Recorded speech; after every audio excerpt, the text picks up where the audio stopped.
வரகி பக்தர்கள் அனைவருக்கும் வணக்கம். இது நம்ம ஆதிவராகி யூடியூப் சேனல். வரகி அன்னையோட அருள் பரிபூர்ணமா எல்லாருக்குமே கிடைக்கணும்னு மனசார பிரார்த்தனை செஞ்சுக்கிட்டு நாம இந்த பதிவை ஆரம்பிக்கலாம். இன்னைக்கு ஏப்ரல் மாசம் 22ஆம் தேதி திங்கட்கிழமை. ரொம்ப ரொம்ப அற்புதமான நாள்னே சொல்லலாம். இந்த திங்கட்கிழமை பாத்தீங்கன்னா சந்திர பகவான் மற்றும் சிவபெருமானோட வழிபாட்டுக்கு உகந்த நாள். இப்படிப்பட்ட திங்கட்கிழமையோட சேர்ந்து இன்னைக்கு நமக்கு ஹஸ்த நட்சத்திரம் இருக்கு. அதாவது இந்த ஹஸ்த நட்சத்திரம் நேத்து சாயங்காலமே நமக்கு ஆரம்பமாயிருது. இன்னைக்கு நைட்டு 8:50 வரைக்கும் இந்த ஹஸ்த நட்சத்திரம் இருக்கு. இந்த ஹஸ்த நட்சத்திரம் சந்திர பகவானுக்கு உகந்தது. அந்த வகையில சந்திர பகவானோட வழிபாட்டுக்கு உகந்த திங்கட்கிழமையில வரக்கூடிய இந்த ஹஸ்த நட்சத்திரம் இருக்கக்கூடிய நாள் நமக்கு கூடுதல் சிறப்புன்னே சொல்லலாம். விசேஷமான பலன்களை அள்ளி கொடுக்கக்கூடிய நாளா இந்த நாள் நமக்கு அமைஞ்சிருக்கு. இப்படிப்பட்ட அற்புதமான நாள்ல நாம நினைச்ச காரியம் உடனடியா நிறைவேறதுக்கு ஒரே ஒரு டம்ளர் தண்ணீரை மட்டும் வச்சு செய்ய வேண்டிய அற்புதமான பரிகாரத்தை தான் இப்ப நான் உங்களுக்கு சொல்ல போறேன். பூஜை இல்லாத, வழிபாடு இல்லாத முறைய பத்தி தான் இந்த பதிவுல நாம பார்க்க போறோம். ஆண்கள் பெண்கள் யாரு வேணாலும் இந்த பரிகாரத்தை செய்யலாம். பிறப்பு தீட்டு இறப்பு தீட்டு இருந்தாலும் தாராளமா செய்யலாம். பெண்களுக்கு மாதவிடாய் சமயமா இருந்தாலும் இந்த பரிகாரத்தை செய்யலாம். இன்னைக்கு நீங்க அசைவம் சாப்பிட்டு இருந்தாலும் இந்த பரிகாரத்தை செய்யலாம். அதே மாதிரி உங்க வீட்ல இருந்து ஆபீஸ்ல இருந்து நீங்க டிராவல் பண்ணக்கூடிய சமயத்துல இப்படி எங்க இருந்து வேணாலும் இந்த பரிகாரத்தை நீங்க செய்யலாம். உங்க சொந்தக்காரங்களோட வீட்ல இருந்து கூட இந்த பரிகாரத்தை நீங்க தாராளமா செய்யலாம். சரி, இப்போ யாரெல்லாம் இந்த பரிகாரத்தை செய்யலாம்னு பாத்தீங்கன்னா எல்லா வேண்டுதல்களுக்கும் இந்த பரிகாரத்தை நீங்க செய்யலாம்.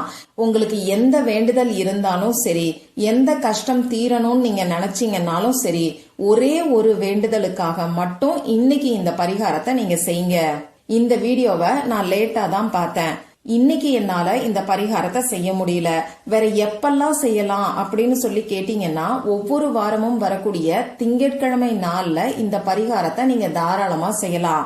அதே மாதிரி ஒவ்வொரு மாசமும் வரக்கூடிய பௌர்ணமி நாள்லயும் இந்த பரிகாரத்தை நீங்க தாராளமா செய்யலாம்.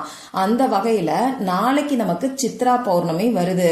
இந்த சித்ரா பௌர்ணமி அன்னைக்கு நமக்கு இருக்கக்கூடிய கஷ்டங்கள் எல்லாமே காணாமல் போறதுக்கு காலையில எந்திரிச்ச உடனேயே சொல்ல வேண்டிய ஒரு வார்த்தைய பத்தி ஏற்கனவே ஒரு வீடியோ நம்ம சேனல்ல நான் உங்களுக்கு கொடுத்திருக்கேன்.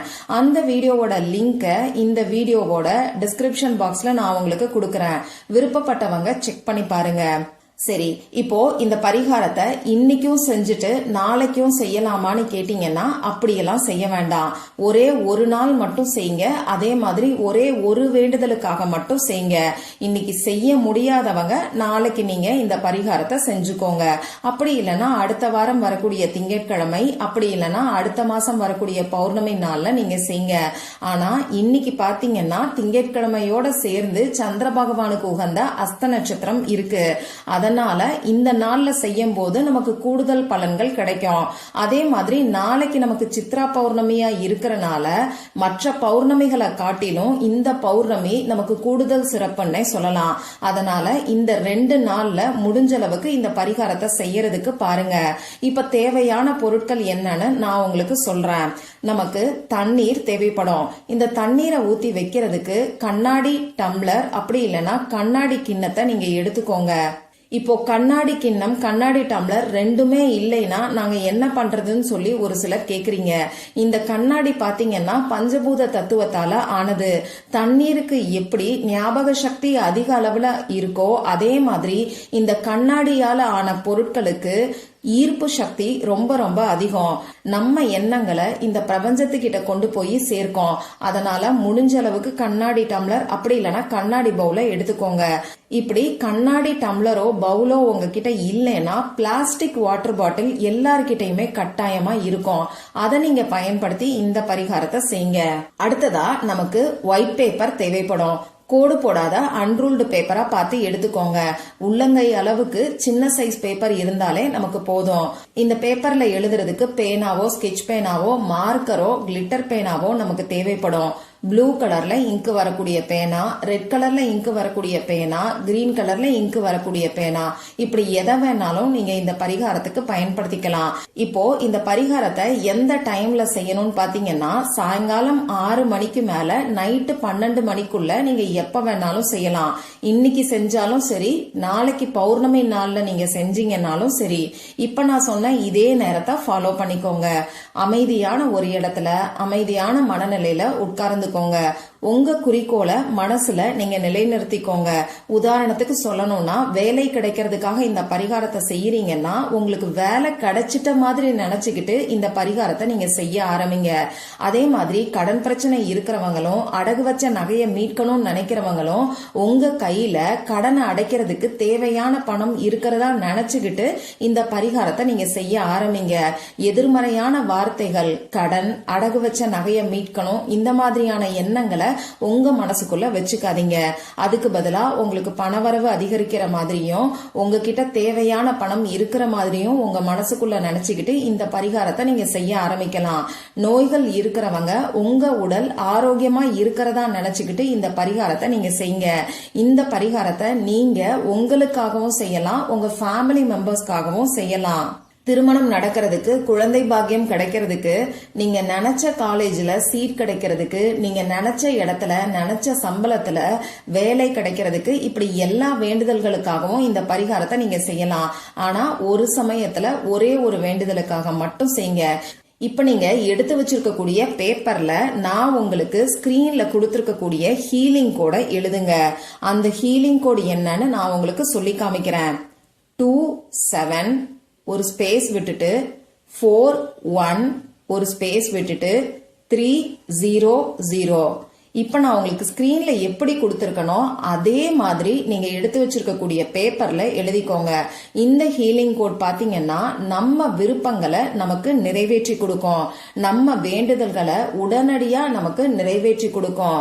நீண்ட நாட்களா நிறைவேறாத வேண்டுதல் இருந்தா கூட இந்த ஹீலிங் கோட நாம பயன்படுத்தி பரிகாரங்களை செய்யும் போது நமக்கு உடனடியா நம்ம வேண்டுதல் நிறைவேறும். அந்த வகையில ரொம்ப ரொம்ப பவர்ஃபுல்லான ஹீலிங் கோட் தான் இப்ப நான் உங்களுக்கு கொடுத்திருக்கேன். இதை நீங்க பேப்பர்ல எழுதுனதுக்கு அப்புறமா இந்த பேப்பரை தரையில வச்சுட்டு இந்த பேப்பருக்கு மேல, அதாவது நீங்க ஹீலிங் கோட் எழுதி வச்சிருக்கீங்க இல்லையா, அதுக்கு மேல தண்ணீர் நிரப்பி வச்சிருக்கக்கூடிய டம்ளர், அப்படி இல்லைன்னா கிண்ணம், அப்படி இல்லைன்னா வாட்டர் பாட்டில நீங்க வச்சுக்கோங்க.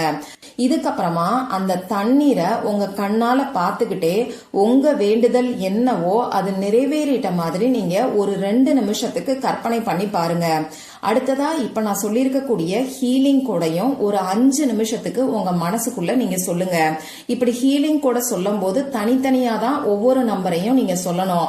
இந்த நம்பரை சொல்லி முடிச்சதுக்கு அப்புறமா இந்த தண்ணீரை நீங்க குடிச்சிருங்க.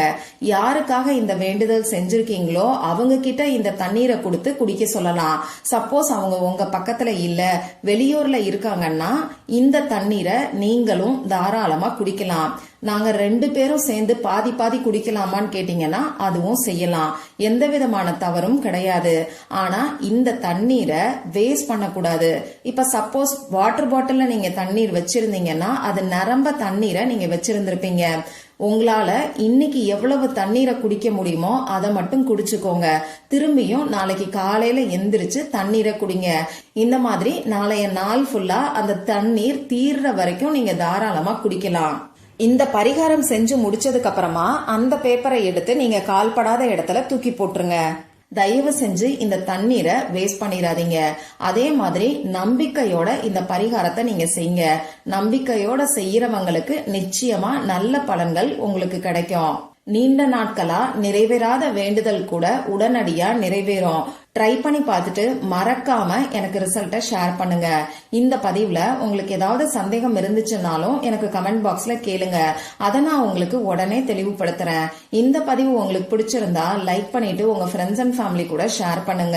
இந்த மாதிரி அந்தந்த நாளுக்கும் நேரத்துக்கும் திதிக்கும் உரிய வழிபாடுகளையும் பரிகாரங்களையும் நீங்க மிஸ் பண்ணாம தெரிஞ்சுக்கிறதுக்கு நம்ம சேனலை மறக்காம சப்ஸ்கிரைப் பண்ணிட்டு பக்கத்துல இருக்கக்கூடிய பெல் ஐக்கானையும் பிரஸ் பண்ணிக்கோங்க. மற்றும் ஒரு பயனுள்ள பதிவுல நாம சந்திக்கலாம். நன்றி.